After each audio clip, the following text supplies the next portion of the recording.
Hello बच्चों, तो आप प्रश्न को देखते हैं। दो वृत्तों की त्रिज्याओं का योगफल 140 सेंटीमीटर तथा इनकी परिधियों का अंतर 88 सेंटीमीटर है, तो वृत्तों के व्यास हमें ज्ञात करना है।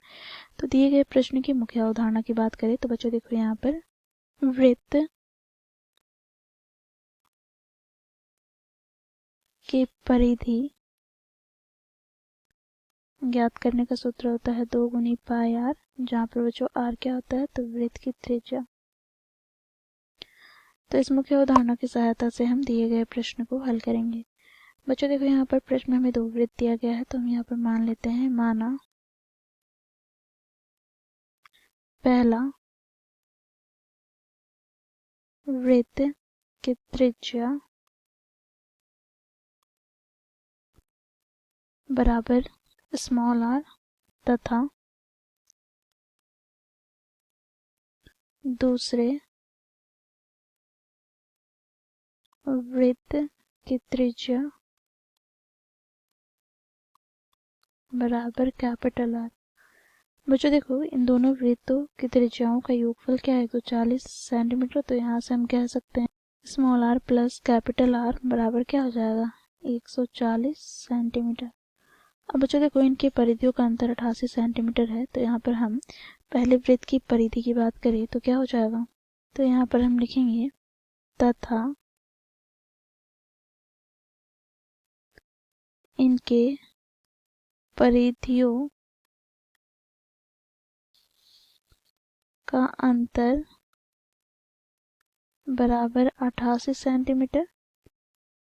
तो बच्चों देखो यहाँ से परिधि हम लोगों ने ज्ञात करने का सूत्र देखा क्या होता है, तो 2 गुनी पाई आर। तो यहाँ से 2 गुनी पाई कैपिटल आर माइनस क्या हो जाएगा, तो यहाँ से 2 गुनी पाई स्मॉल आर बराबर 88 सेंटीमीटर। तो यहाँ से बच्चों देखो 2 गुनी पाई आर बराबर यहाँ पर क्या हो जाएगा, तो capital R minus small are बराबर 88। तो यहाँ से बच्चों हम इसे विभाजित करते हैं तो यहाँ पर क्या आ जाएगा 44।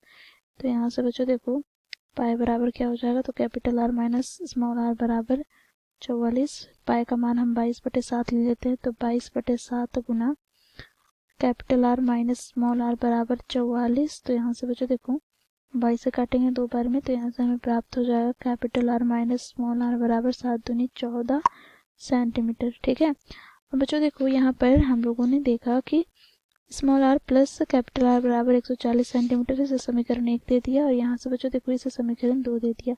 तो यहाँ से हम कह सकते हैं समीकरण 1 तथा 2 से बच्चों देखो यहाँ पर माइनस स्मॉल आर है, यहाँ पर प्लस स्मॉल आर है, तो ये कट जाएगा। तो यहाँ से हमें प्राप्त हो जाएगा 2 गुनी कैपिटल आर बराबर बच्चों देखो 14 प्लस 140। तो यहाँ से बच्चों देखो हमें प्राप्त क्या हो जाएगा, तो आर बराबर यहाँ से 4, 5 और 1/2। तो यहाँ से हमें प्राप्त हो जाएगा 2 7 14, 2 7 14, अर्थात बच्चों देखो यहाँ पर कैपिटल आर बराबर हमें प्राप्त हो गया 77 सेंटीमीटर। अब बच्चों स्मॉल आर की बात करें तो स्मॉल आर हम कैसे ज्ञात करेंगे, तो स्मॉल आर बराबर क्या है, तो देखो यहाँ पर समीकरण 2 से यहाँ से हमें प्राप्त हो जाएगा क्या, तो 14, फिर यहाँ से बच्चों देखो आर माइनस 14 हो जाएगा, तो कैपिटल आर माइनस 14। तो यहाँ से कैपिटल आर कितना है, तो 77 माइनस 14 सेंटीमीटर। तो यहाँ से हमें प्राप्त हो जाएगा बच्चों देखो 7 में से 4 घटाएंगे तो 3, 7 में से 1 घटाएंगे तो 6, तो 63 सेंटीमीटर। तो यहाँ पर हमें प्राप्त हो गया था इनके व्यास। तो बच्चों देखो टी बराबर हो जाएगा 2 गुनी स्मॉल आर, अर्थात बच्चों देखो 2 गुनी 63, अर्थात यहाँ से हमें प्राप्त हो जाएगा 3 दूनी 6, 6 दूनी 12, अर्थात 126 सेंटीमीटर।